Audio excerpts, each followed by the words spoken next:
चलिए हम एडगेट अभ्यास पुस्तिका के अध्याय 4 के प्रश्नोत्तर हल करेंगे। विषय है गणित। अध्याय का नाम है आंकड़ों का प्रबंधन। तो चलिए हम इसके प्रश्नोत्तर की ओर बढ़ते हैं। तो सबसे पहले दिया है, प्रश्नों को पढ़कर दिए गए विकल्पों में से सही उत्तर चुनकर लिखिए और सामने दिए गए सही घेरे को भरिए। तो उत्तर में हम प्रश्न नंबर 1 है। तो प्रश्न नंबर 1 में हम देखते हैं प्रश्न क्या दिया है। संपूर्ण और उसके एक भाग को दर्शाने वाला आलेखीय निरूपण है। तो यहाँ पर 4 ऑप्शन दिए हैं। 4 ऑप्शन में से ऑप्शन ए है आयत चित्र, ऑप्शन बी दंडालेख, ऑप्शन सी रेखिकालेख, ऑप्शन डी पाई चार्ट। तो इसमें सही ऑप्शन है ऑप्शन डी पाई चार्ट। और यहाँ पर हम ऑप्शन डी वाले गोले को फिल करेंगे। चलिए बच्चों, यहाँ पर ये उत्तर में भी हम क्या लिख देंगे, ऑप्शन डी पाई चार्ट। इसके बाद प्रश्न नंबर 2 पर आते हैं। संकेतों का प्रयोग करते हुए आंकड़ों का चित्रीय निरूपण है। ऑप्शन ए में दिया है पाई चार्ट, ऑप्शन बी रेखीय आलेख, ऑप्शन सी चित्रालेख, ऑप्शन डी आयत चित्र। तो इसमें सही ऑप्शन है ऑप्शन सी चित्रालेख। इसमें यहाँ पर हम ऑप्शन सी वाले गोले को फिल करेंगे। चलिए, और यहाँ पर हम उत्तर में भी क्या लिखेंगे, ऑप्शन सी चित्र आलेख। इसके बाद प्रश्न नंबर 3 पर आते हैं। जब एक पासे को फेंका जाता है तो 2 आने की प्रायिकता है। Option A 1/6, option B 2/6, option C 3, option D 1/4। तो इसमें सही ऑप्शन है ऑप्शन ए 1/6। यहाँ पर हम ऑप्शन ए वाले गोले को फिल करेंगे और उत्तर में हम लिखेंगे ऑप्शन ए 1/6। चलिए बच्चों, हम प्रश्न नंबर 4 पर पहुँचते हैं। प्रश्न नंबर 4 में दिया है, जब एक सिक्के को उछाला जाता है तो चित्र प्राप्त करने की प्रक्रिया है। Option A 1, option B 1/2, option C 2, option D 1/4। तो इसमें सही ऑप्शन है ऑप्शन बी 1/2। तो यहाँ पर हम ऑप्शन बी वाले गोले को फिल करेंगे। ऑप्शन बी 1/2 सही है। उत्तर में हम क्या लिखेंगे, ऑप्शन बी 1/2। चलिए बच्चों, इसके बाद प्रश्न नंबर 5 पर आते हैं। राहुल, वरुण और अनिल एक रंगीन पहिए को घुमाने का खेल खेल रहे हैं। यदि तीर लाल रंग पर रुकता है तो राहुल जीत जाता है।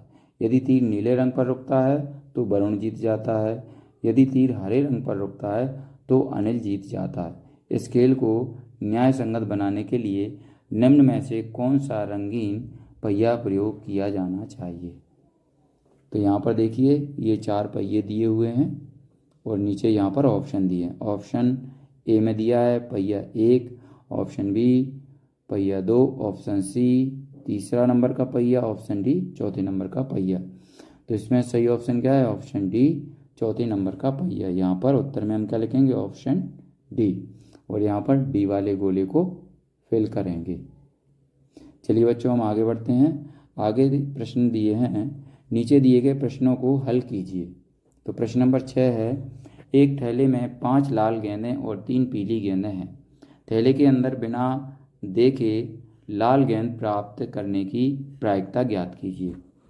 तो हल में हम क्या करेंगे, कुल गेंद बराबर 5 धन 3 बराबर 8, लाल गेंद बराबर 5, अतः लाल गेंद प्राप्त करने की प्रायिकता 5/8।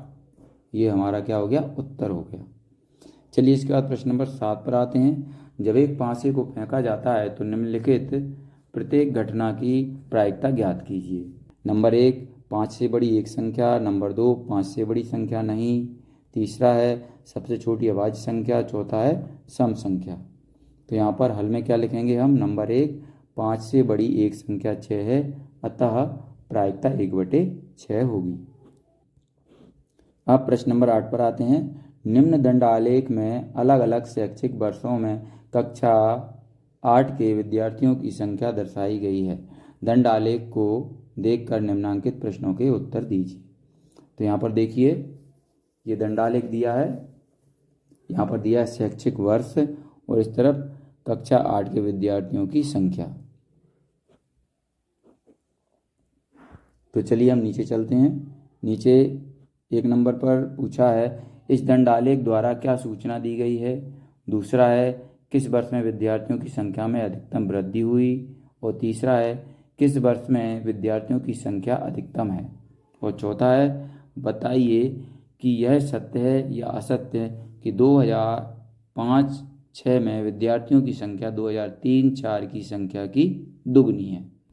तो यहाँ पर हल करेंगे। नंबर 1 का हल लिखेंगे, कक्षा 8 के विद्यार्थियों की संख्या की सूचना दी गई है दंडालेख में। इसके बाद दूसरा है वर्ष 2004-05 में संख्या में अधिकतम वृद्धि हुई है। इसके बाद नंबर तीसरा है वर्ष 2007-08 में विद्यार्थियों की संख्या अधिकतम है। और चौथे में लिखेंगे यह कथन असत्य है। इसके बाद चलिए बच्चों हम आगे बढ़ते हैं, प्रश्न नंबर 9 पर आ जाते हैं। प्रश्न नंबर 9 में दिया है निम्न द्विदंड आलेख में 2 शैक्षिक वर्षों में एक विद्यार्थी द्वारा अलग अलग विषयों में प्राप्त किए गए अंक दिए गए हैं। द्विदंड आलेख को देखकर निम्नांकित प्रश्नों के उत्तर दीजिए। तो यहाँ पर देखिए ये द्विदंड आलेख है, एक ये नीले कलर का और एक ये लाल कलर का है। तो यहाँ पर कुछ प्रश्न दिए हुए हैं। नंबर 1 इस द्विदंड आलेख द्वारा क्या सूचना दी गई है। इसके बाद नंबर 2 है किस विषय में विद्यार्थी के प्रदर्शन में सबसे अधिक सुधार हुआ। और नंबर तीसरा है किस विषय में प्रदर्शन में गिरावट आई। और चौथा है किस विषय में प्रदर्शन में समान रहा है। तो हल में हम क्या करेंगे, नंबर 1 इस द्विदंड आलेख में वर्ष 2005-06 एवं 2006-07 में एक छात्र के सभी विषयों में प्राप्त अंक दर्शाए गए हैं। फिर दूसरा है गणित विषय में सबसे अधिक सुधार हुआ। और तीसरा है अंग्रेजी विषय में प्रदर्शन में गिरावट हुई। और चौथा क्या है, हिंदी विषय में प्रदर्शन समान रहा। चलिए इसके बाद प्रश्न नंबर 10 पर आते हैं। दी गई सारणी में किसी राज्य के खाद्यान्न उत्पादन को दर्शाया गया है, आंकड़ों को दंड आलेख में दर्शाइए। तो यहाँ पर देखिए वर्ष ये 2001 से 2005 तक है और उत्पादन 45 से लेकर 80 तक है। चलिए यहाँ पर ये हमने दंडालेख बना रखा है। आप भी बच्चों इसको देखकर अपनी एडगेड अभ्यास पुस्तिका में इस आलेख को बना सकते हैं। चलिए इसके बाद बच्चों हम आगे बढ़ते हैं। आगे है प्रश्न नंबर 11 किसी छात्रावास में विभिन्न भाषाएं बोलने वाले विद्यार्थियों की संख्या नीचे दी गई है, इन आंकड़ों को एक पाई चार्ट द्वारा प्रदर्शित कीजिए। तो यहाँ पर देखिए भाषा है कौन कौन सी हैं, ये 5 भाषाएं, हिंदी, अंग्रेजी, मराठी, तमिल और 4 भाषाएं और ये तीसरा योग है। इसके बाद विद्यार्थियों की संख्या दी हुई है 40, 25, 15, 10 और टोटल इनका योग है 90। यहाँ पर हम हल करते हैं। अब यहाँ पर भाषाएं लिखेंगे हिंदी, अंग्रेजी, मराठी, तमिल और संख्या यहाँ पर लिख देंगे। इसके बाद यहाँ पर ये भिन्न लिखेंगे और केंद्रीय कोण यहाँ पर लिख देंगे हम और यहाँ पर ये पाई चार्ट बनाएंगे। अब इसके बाद बच्चों यहाँ पर ये देखकर आप लिख सकते हैं। समझाना ज़्यादा सही नहीं रहेगा क्योंकि वीडियो लंबा हो जाएगा, तो आप अपने टीचर की हेल्प से ये समझ सकते हैं। चलिए इसके बाद प्रश्न नंबर 12 है 672 विद्यार्थियों के स्कूल आने जाने के विभिन्न साधनों को पाई चार्ट में दर्शाया गया है। चार्ट देखें और निम्नलिखित प्रश्नों के उत्तर दें। तो यहाँ पर ये प्रश्न है, 1 कितने विद्यार्थी साइकिल से स्कूल जाते हैं। दूसरा है कितने विद्यार्थी बस से स्कूल जाते हैं और यहाँ पर ये पाई चार्ट दिया हुआ है। तो चलिए इसमें हल में हम क्या लिखेंगे, कुल विद्यार्थी 672, केंद्रीय प्रवृत्ति की माप 360 डिग्री, फिर साइकिल की माप 90 डिग्री, बस की माप 120 डिग्री। तो यहाँ पर नंबर 1 का उत्तर लिखेंगे, साइकिल से जाने वाले विद्यार्थी 90/360 गुणित 672 बराबर 168 इसका हल आएगा। इसके बाद दूसरा है बस से जाने वाले विद्यार्थी बराबर 120/360 गुणित 672, इसका हल क्या आएगा 224। चलिए बच्चों हम प्रश्न नंबर 13 पर पहुंचते हैं। दिए गए पाई चार्ट में सिंचाई के विभिन्न तरीकों को दर्शाया गया है। पाई चार्ट पढ़ें और निम्नलिखित प्रश्नों के उत्तर लिखिए। ये पाई चार्ट दिया हुआ है, यहाँ पर प्रश्न दिए हुए हैं। पहला है कितने प्रतिशत भूमि नहरों द्वारा सींची जाती है।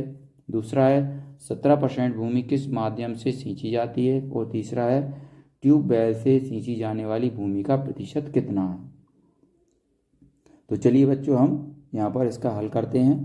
पहला है 40% भूमि नहरों द्वारा सींची जाती है। ये देखिए यहाँ पर दिया नहरें 40% है। इसके बाद दूसरा है 17% भूमि टैंकों द्वारा सींची जाती है। तो 17% कहाँ है, देखिए टैंक के द्वारा सींची जाती है। इसके बाद तीसरा है ट्यूबवेल से 25% भूमि सींची जाती है। ट्यूबवेल का कहाँ है, ये ट्यूबवेल का दिया है। चलिए बच्चों ये हमारा यहाँ पर हमने हल कर दिया। इसके बाद प्रश्न नंबर 17 पर चलते हैं। किसी व्यक्ति की मासिक आय 15,000 है, उसके द्वारा मासिक बचत को पाई चार्ट पर दर्शाने वाले त्रिज्य खंड का केंद्रीय कोण 60 डिग्री है। इसके द्वारा कितनी मासिक बचत की गई, या मासिक आय का कितना प्रतिशत है। तो इसका हल करेंगे हम। मासिक बचत बराबर केंद्रीय कोण बटे 360 डिग्री गुणा कुल आय बराबर केंद्रीय कोण कितना है 60 बटे 360 डिग्री गुणित 15,000। यहाँ पर इसको हल करके कितना आ जाएगा 2500 रुपये। अतः 2500 बटे 1500 गुणित 100 बराबर, इसको हल करेंगे तो कितना आएगा 50/2। इसको और भी हल कर देंगे तो 25% ये निकल आएगा। इसके बाद प्रश्न नंबर 15 पर आते हैं। आप अपनी एक दिवस की दिनचर्या में व्यतीत समय जैसे स्कूल, सोने, खेलने आदि के लिए नीचे दी गई सारणी भरिए। इन आंकड़ों को एक पाई चार्ट द्वारा प्रदर्शित कीजिए। तो यहाँ पर देखिए ये टेबल दी हुई है, इन पे हमें क्या करना है, क्या क्या दिया हुआ है, स्कूल, खेल, घर पर पढ़ाई, सोने, अन्य, और यहाँ पर गतिविधि, व्यतीत समय, भिन्न रूप और 360 डिग्री की भिन्न। तो यहाँ पर बच्चों ये हमने इस टेबल में सारा कुछ निकाल कर रखा हुआ है। आप अपनी एडगेट अभ्यास पुस्तिका में इसको कर सकते हैं, और यहाँ पर नीचे ये पाई चार्ट बनाकर दिया हुआ है। तो चलिए बच्चों हम आगे बढ़ते हैं। अब यहाँ पर ये हमारा अध्याय 4 कंप्लीट हो चुका है। अगर आपको हमारा ये वीडियो अच्छा लगता है तो इसको लाइक करें, अपने दोस्तों के साथ शेयर भी करें। इसी तरीके के और भी वीडियो पाने के लिए हमारे इस चैनल को सब्सक्राइब करना ना भूलें। धन्यवाद।